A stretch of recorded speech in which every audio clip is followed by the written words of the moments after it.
Good evening once again. Welcome to Branco Broadcast. I am Bob Branco. This evening we have a very special guest, Lynnette Tatum. She's going to be talking a lot about computers, and she will give us a brief presentation and then take questions. Hello, Lynnette. Hello, Bob, and hello, everyone. I am, I like to say I'm an assistive technology trainer / consultant. In how long? Well, for over 20 years, 21 years now. And I started with JAWS. I'm certain perhaps some of you use the JAWS for Windows screen reader. I was working at the Lighthouse in New York City at the time, and they came and they turned off all of our screens, and we all had a fit, those of us who had any usable vision. But they turned off, those who had full vision were really, set on their heads there. And they said, we have this great new screen reader, and it's, I don't know if it was, I think it was JAWS for Windows at the time, with JAWS Access with Speech. And so we all set to learning that, and I was on the road to using a full-blown screen reader and keystrokes. Previously, I had pretty good vision. I only have vision in one eye. I've never had vision in my left eye, but I had some decent vision in my right eye. My right eye had cataract. I had it removed later on, but back then it wasn't ripe, as they like to say. So I could see fairly well. I still use the cane though for identification and finding the ruts in the sidewalk that I couldn't see and all of that. So it was a good thing that even as a partially sighted person, I decided to do that. And another thing I decided to do, because I was kind of moving around with ZoomText, and for those of you who have some vision, you know that ZoomText is put out by AI Squared, who now have Window Eyes as well. Window Eyes is a screen reader, and some of you may use that. I was using ZoomText, and I was moving around on the screen slowly but surely, and the print was getting larger and all of that kind of thing. And I started with WordPerfect. And I remembered it had a big blue screen with white letters, and we just loved it. But, I said, wait a minute. I had learned way back when I was going to become a transcriptionist how to use keystrokes. And I started using keystrokes more and more with the large print so that I didn't have to move the mouse. Okay, I'm typing, and where's the mouse? And sometimes the mouse was tracking, and sometimes it wasn't tracking. So when I was using the keystrokes, it always tracked for some reason. So that's just the way it was programmed. And so I started using keystrokes. And back in the day, we had, if anybody recalls, they had Control F1, Shift F1, Alt F1, and F1 by itself. So we had to memorize, all of those things. They had a little cheat sheet on top, but who could see that? So once I learned how to, maneuver and do all of that with WordPerfect and such, not my first job. My first job was transcriptionist for, believe it or not, for the Immigration and Naturalization Service, now known as Homeland Security, And I worked there, and then my next job was working for Rehabilitation International. So I was kind of sticking my toe in the waters of accessibility, if you will. When I was at Immigration and Naturalization Service, I was one of a handful of people with visual disabilities. And so then I moved on, and the more I moved on, the more I realized that my vision was changing. I'm not saying it was changing greatly, but you notice these things. And the next time, once I was rehabilitated, in quotes, I got my first computer from the New York State Commission for the Blind and Visually Impaired. It used to be CBVH, yes, visually handicapped, and now it's something like NYVH, NYCB or something, or NYSCB, New York State Commission for the Blind. And they said, oh, you are rehabilitated, Ms. Tatum, so, there isn't much we can do for you. So I set out to get a grant, and I got a grant. And the next grant I got, I don't even think I got, I had ZoomText already. And I'm thinking I might have installed it, but by then I was really hooked on using a screen reader with keystrokes. And I thought, oh, I'm just much faster, I'm more productive, and we learn as we go, folks, because at rehabilitation I had, when I was using screen magnification and trying to see what I was doing, and it was just crazy. I wasn't catching all of my errors, and so the boss was very nice, actually. But one day I said, Lynnette, you learned how to do this stuff with just keystrokes. And when I got the grant, I ordered a screen reader. And I thought, okay, I'm going to use the screen reader with the spell checker, and we're going to see how it goes. And it went beautifully. My boss came back and she said, whatever you're doing, keep doing. So from there, I got a call in 1994. And someone asked me, and this was a person who had been a job coach for me early in life there, and she asked me, Lynnette, do you want to teach the kids on Saturday, just a little light typing and whatever, kind of busy work or, paragraphs or whatever, have some, some word fun with them. And I thought, okay, I will do it. It was coming on to Christmas, and I said I can use the extra money. So I did that, and that was in December of 94. By January of 1995, I had a job at Lighthouse International, or whatever it was called then. It's gone through several name permutations. But the Lighthouse International, who knows what all else. Now it's actually Lighthouse Guild, because it's merged with the Jewish Guild. The Guild is now just the Guild, after they changed the name from the Jewish Guild, it just became the Guild, and now it's Lighthouse Guild. And I don't know if you all know, the buildings have been, let's say we're moving to a new space, and we're going to become one. So the Lighthouse Building and the Guild Building, all of the folks are going to be moving somewhere near Lincoln Center. So I got this job in 1995 as what they called an office skills teacher. And this was my foray into, actually teaching screen magnification. I think we were still doing WordPerfect at the time, and Windows and JAWS and all of that. And I was actually using, for a time there, and I don't remember the timeline at all, but I started using Windows. I think someone gave me a copy or something. And I started to become familiar with that. And by the end of my stint there, I think I was there for 6 years.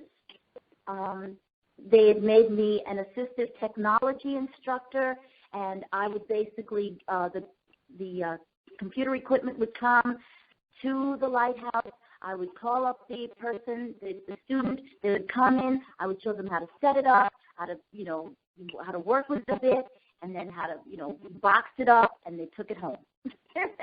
And that's what I did as an assistive tech person. And then by then, JAWS was on the scene, big time, and we had ZoomText, and we weren't really using Windows so much then. I was using it, as I said, I was using it at home, but I wasn't using it at the job. So from there, I said, after 6 years, my friend said, Lynnette, they're looking for someone at the computer center for visually impaired people at Baruch. You should apply. And I thought, why should I do that? I'm okay here at the Lighthouse, sort of, maybe. It was a good job. And I said, okay, I'll try. And it must have been meant to be, because I went, I had to do several interviews, and it was my first time with meeting with a bunch of people at one time. It's pretty scary. Some of these interviews, You're going from, at the lighthouse, I went from person to person to person, and that was already crazy. But with this one, I met with several people, and then I had to teach the director, I can't even think of her title at this moment. Let's say the manager, and some of the tutors who were there. That was like my trial by fire. But I got the job. I was up in Albany at an AT, or I guess an assistive tech meeting that they have every year to talk about new advances in assistive technology. And Maria got, she's my partner in crime in life.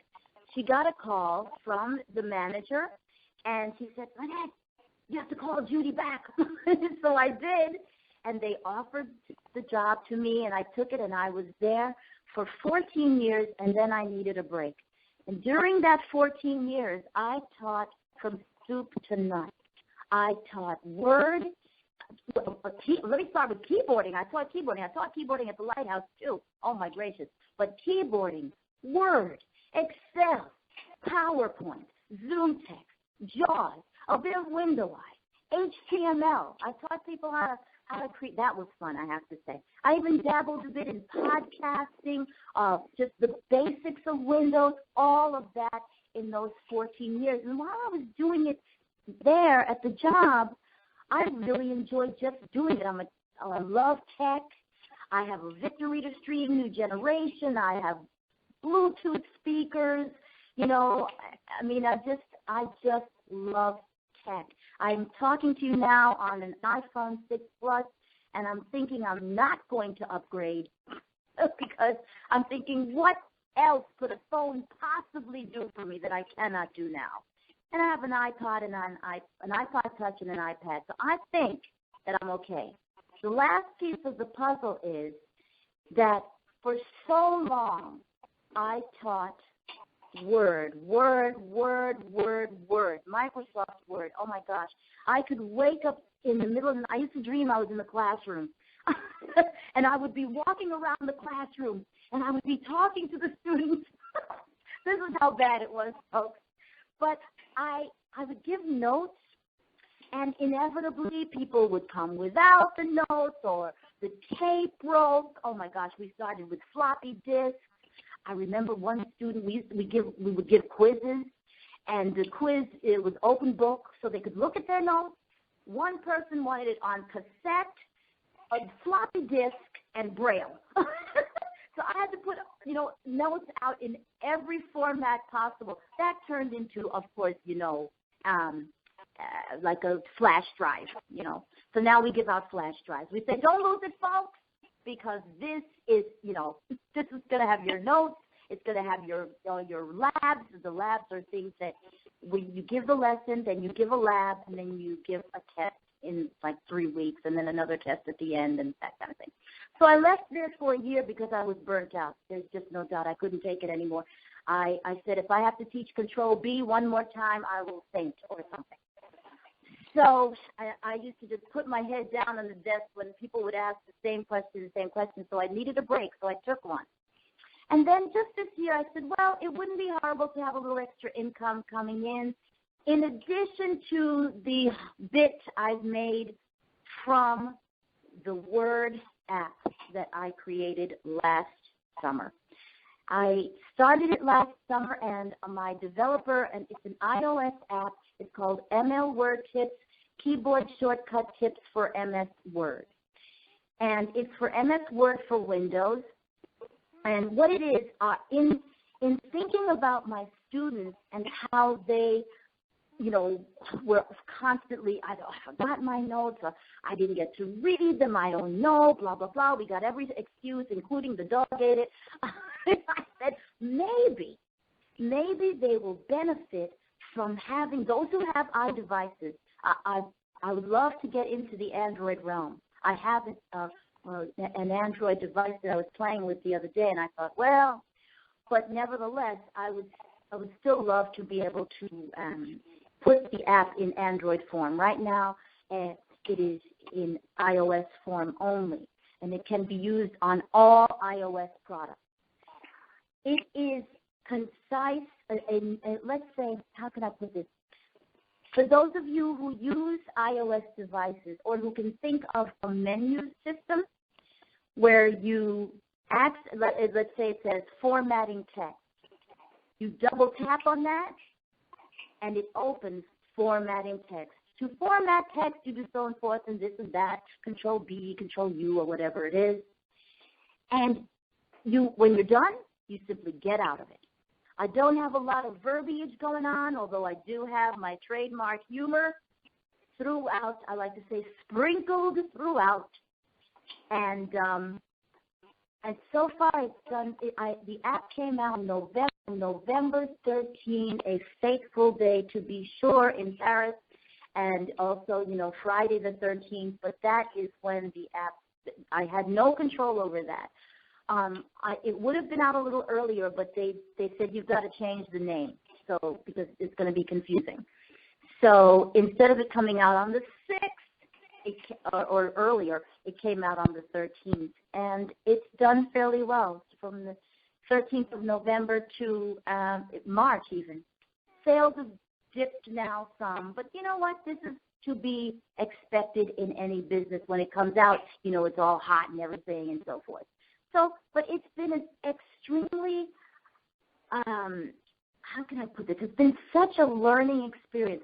But I wanted to say something a little more about the app. I have to say, and I'm so pleased, that I've gotten such great feedback on it because it is so simple. You pick it up, you get past, there's really nothing. You open it up, and there's the menu system right there. There it is. Blah, blah, blah, blah, blah, blah, blah, blah. The list. You double tap, you go into it, there's a back button, you go back to the menu. And at the very end, I give you a list of commands that I've gone through in the app. So if you've just forgotten something, you can always go in there and say, oh, it's, Control U or whatever you need. So I used HTML to mark it up so that those who know how to use the iOS rotor can do that. You can browse by headings, and that was another hit. Because honestly, I could have just put it out there as text, but I said, no, I can't do that. I want to be able to create lists, and I guess I took what I learned so many years ago, and that hasn't changed. Thank you so much, HTML. It hasn't changed in all these years, so I was able to, to keep it, to do that. I was able to write it. So that's what I've done. Now, I've gone back to, thank you so much. Thank you. I just brought something to drink. So that's, I gave her a hug already. Excuse me. So that's where I am. I've tried to give you a bit of the history. Another thing I like in the app, it has something called essentials, because as an instructor, I realized that there are things that you'll want to know all the time. How do I select text? How do I save text? And how do I move the cursor? So down at the bottom left, we have the Essentials button. And when you open that, I don't remember the right order, but it's like saving text, selecting text, and cursor movement. It might be cursor movement first, but something like that. So, and, I did say that I am back at CCVIP part-time, so, I'll be using my own app maybe. But, so that's pretty much where I am. I've done a ton of conferences, and I don't know, I guess I'm an assistive technology and information evangelist. I said I think my dream job would be sitting in front of a computer, having people call me, and my finding information for them, because I have a group called InfoShare. I host a group called InfoShare, and we've decided, I can't believe it's almost 10 years. We started in 2006. I'd like it to grow a bit, but we have our faithful few, and I appreciate them greatly.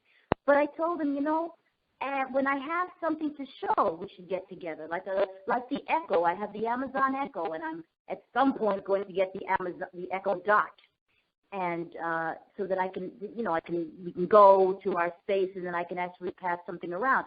But until then, we do something very much like what I'm doing right now, and that's just gathering information on throughout the month, putting it together, and in no particular order. I try, but, as stuff comes up, stuff comes up. As you know, CSUN just ended, and I've been listening to a ton of podcasts on that. That's a passion of mine. I watch a few TV shows, but I listen to a ton of podcasts, including the famous Blind Bargains, ACB Main Menu, sometimes Blind Abilities, Cool Blind Tech, and a ton of, just stuff that has nothing to do with visual impairment.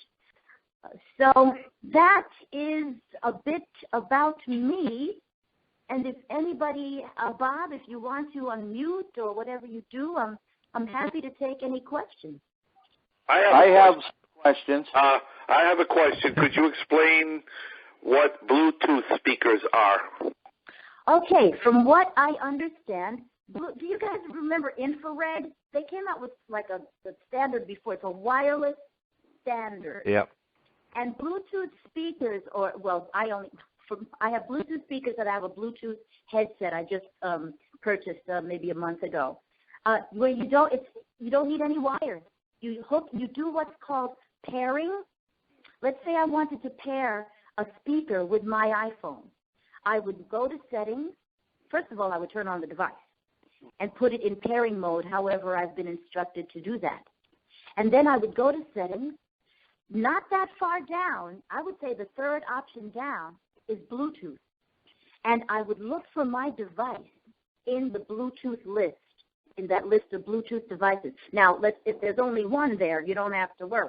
You double tap on it, and then it says, sometimes I have to tell you, sometimes the keyboards, you have to put in a code. So if you're pairing a Bluetooth keyboard with your iDevice, they might want you to put in 5622.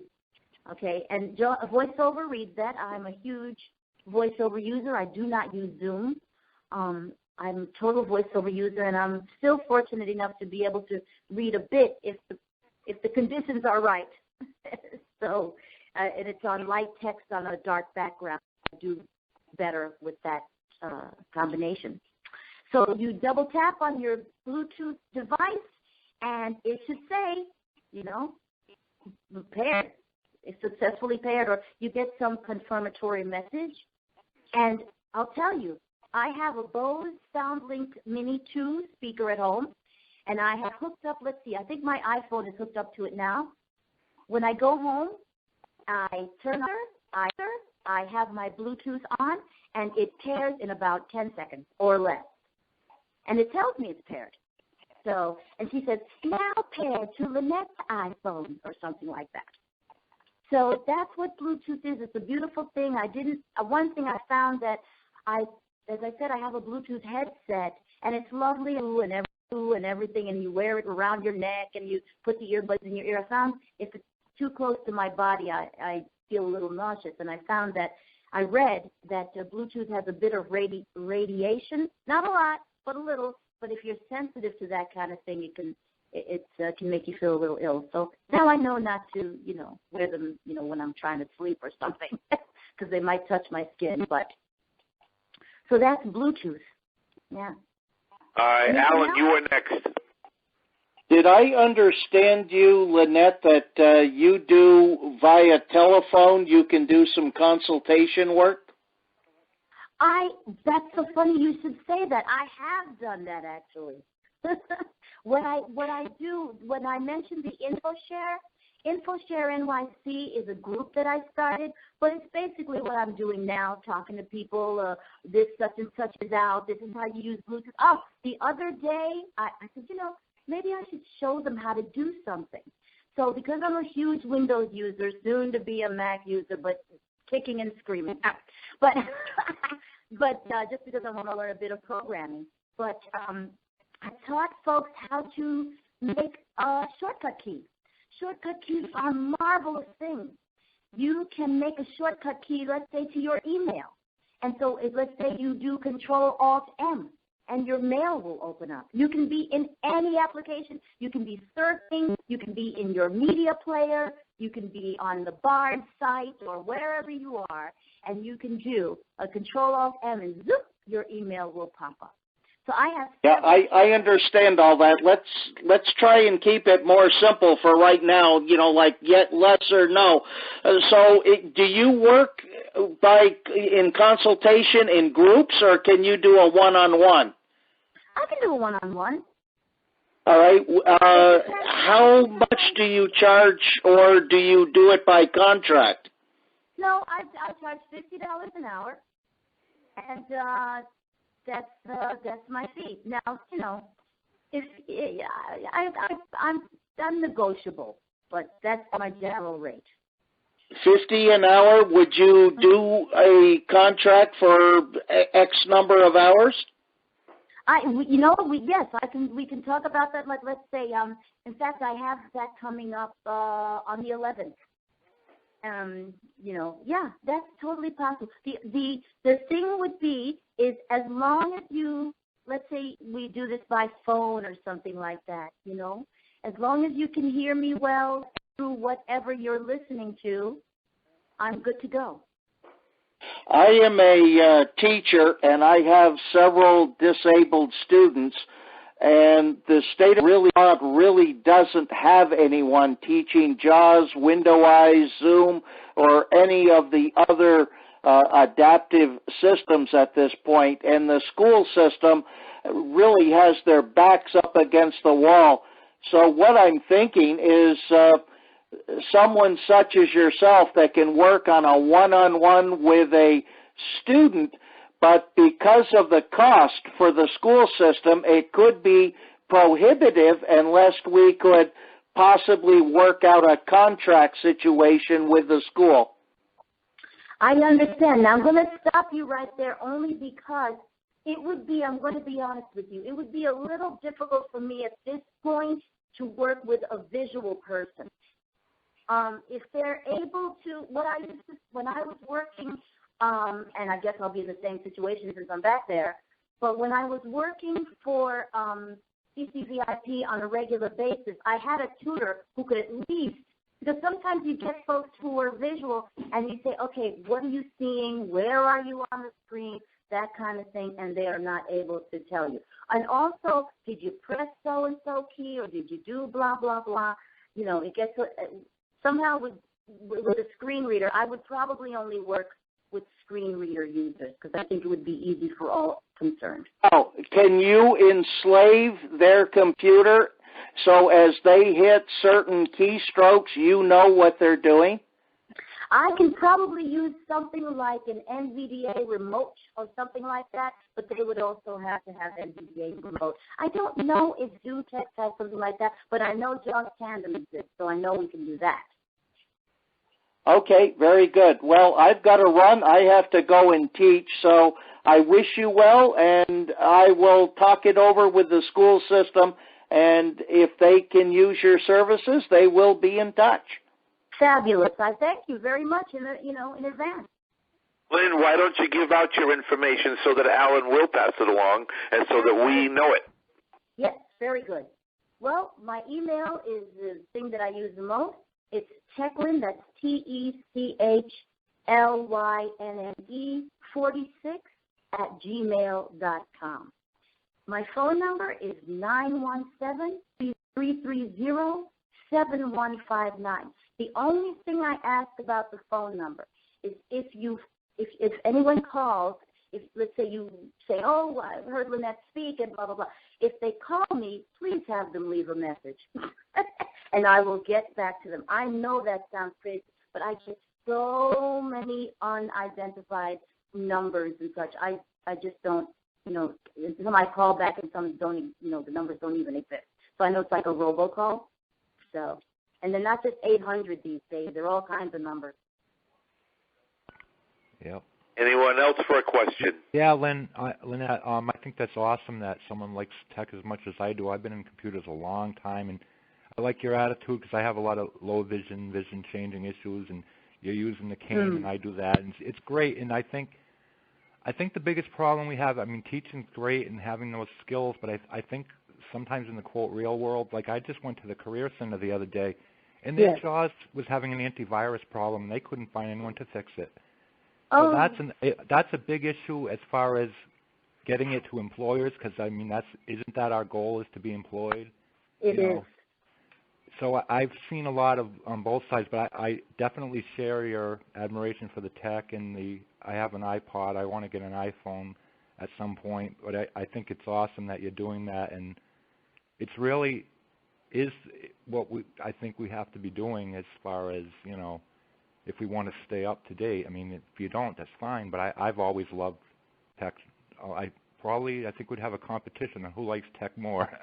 I think it's wonderful that, you know, it's like, this is great. Well, I have always, I mean, you know, I go back to the records, cassettes. I've always loved music, and you know, it started with that, and boom boxes or little cassette play, everything. I just love tech. Absolutely. So I'm with you. Yeah. And I thank you. You're welcome. Anyone else? Yes, I have a question. Lynn, what screen reader do you like the best? What is your preference? Jump right out and say JAWS for Windows. Yeah, I think that's the best. Yeah. Having said that, Windows is great, and I used to use Windows every day of my life for several years. But when I got my job at the computer center, they were using JAWS. This was the contract that they'd gotten from it. You know what? Frankly, it's always been, and who's gotten there first? Because JAWS came to the Lighthouse when I was working there. Windows folks didn't come to give us a presentation, you know. And so that's it's always like Windows is always just a day or so behind. It's like we used to say, a day late and $1 short. But when I didn't have a license for, you know, I couldn't afford JAWS at the time, then that's when I was able to get a copy of Windows, and I really started using it, and I liked it.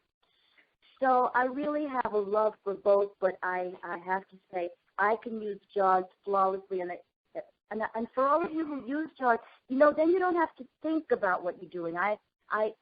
Some of you know, I used to write for the Matilda Ziegler. I didn't have to think about anything. I'm just writing, okay, and I know I do this to do that and do that to do this, and it's a seamless process. So there you go. Now I can do Windows too because I have Office. So so when absolutely pushed, I can. Anyone else?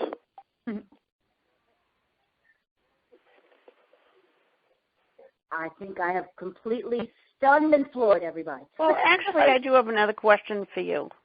Yes. I was told by somebody that they thought that the JAWS, I guess, and I don't know too much about that. Mm-hmm. Some people do, but I never, you know, I didn't really get into computers until 2000s, really.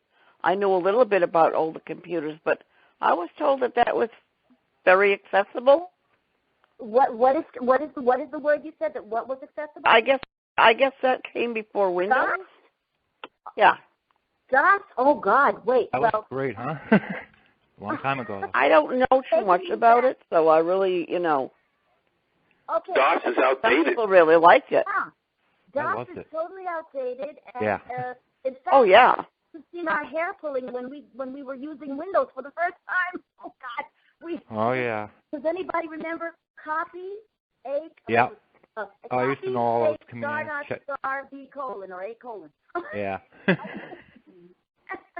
But we loved it. We loved the command line. We would start our program through batch files.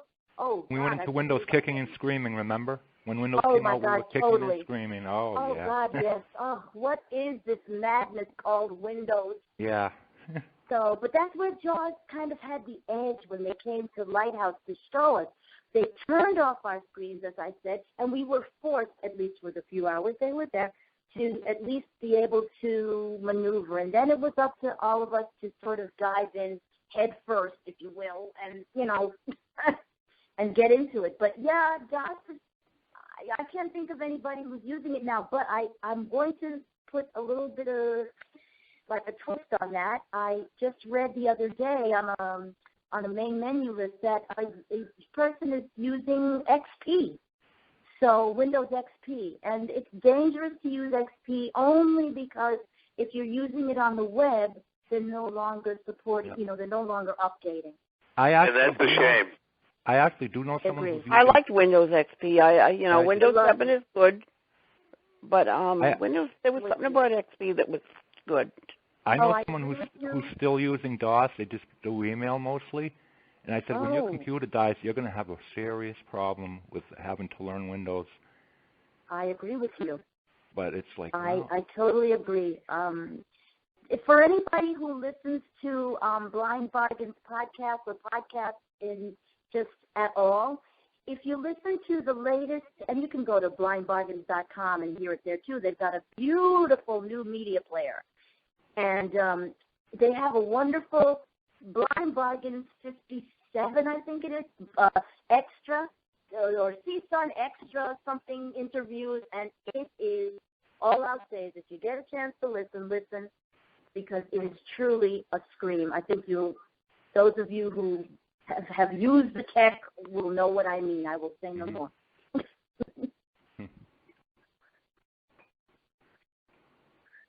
Anyone else? Ed, are you still there?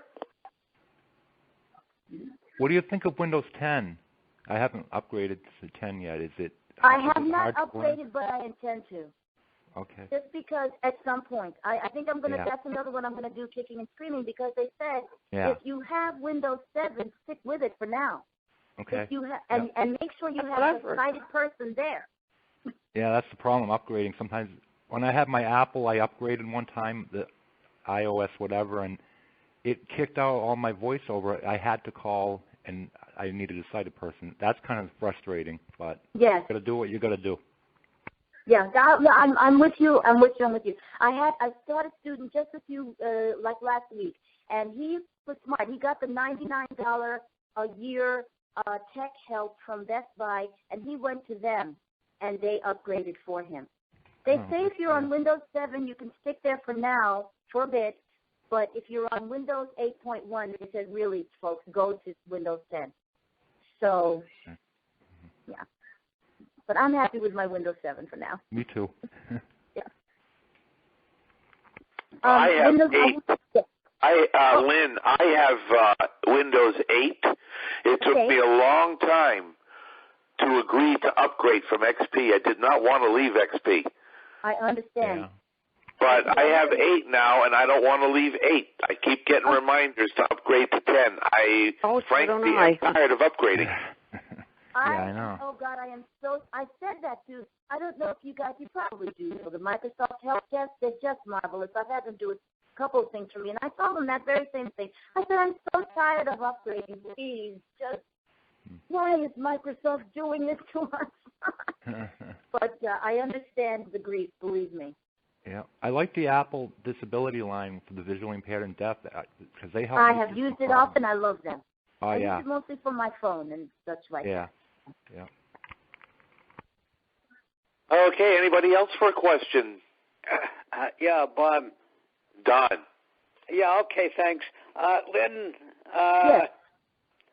Computers is a little out of my league, but but that's okay. I enjoyed the interview. I'm glad. Yeah. Did I hear you say you went to Perkins School for the Blind? No, I'm not with Perkins. I'm with the Lighthouse. It's an organization. It's not a school. I went to the. I heard that. I heard all of that. Mm-hmm. But when you gave all your history, maybe I heard it wrong. But I thought you said you went to Perkins. No, the only. Okay. I'm sorry about that. That's okay. That's okay. I'm sorry. What school did you go to, Lynn? I went, well, that's another sad story, but I just wanted to say first that the only Perkins I need is a Perkins Brailer. And the school I went to was the New York Institute. It used to be called for the Education of the Blind. And unfortunately, I didn't go there long enough, and then I went to, that was the only school for the blind I went to. Oh, okay. Yeah.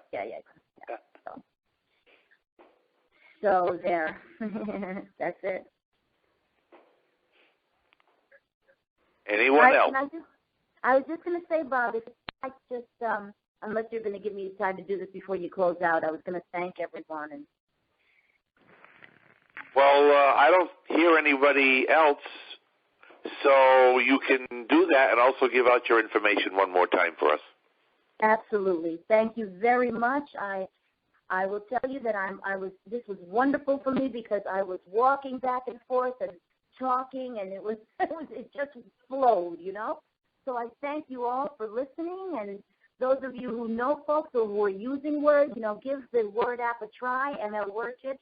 It's $4.99 in the App Store, and you know, use my contact information if you like. Again, it's Techlynne, TECHLYNNE 46@gmail.com. Phone number is 917-330-7159. Leave a message, and if you say, "Oh, I heard you on the Branco broadcast," then I'll know, you know. So. Well, thank you, Lynn. Thanks for offering your good wisdom to all of us, and I hope you have a very fine week, and I hope it gets warmer where you're at. Certainly, we don't need any more snow. No. Nope. Thank you very much. Take care, and thanks for participating on Branco Broadcast. Good night, everyone. Good night.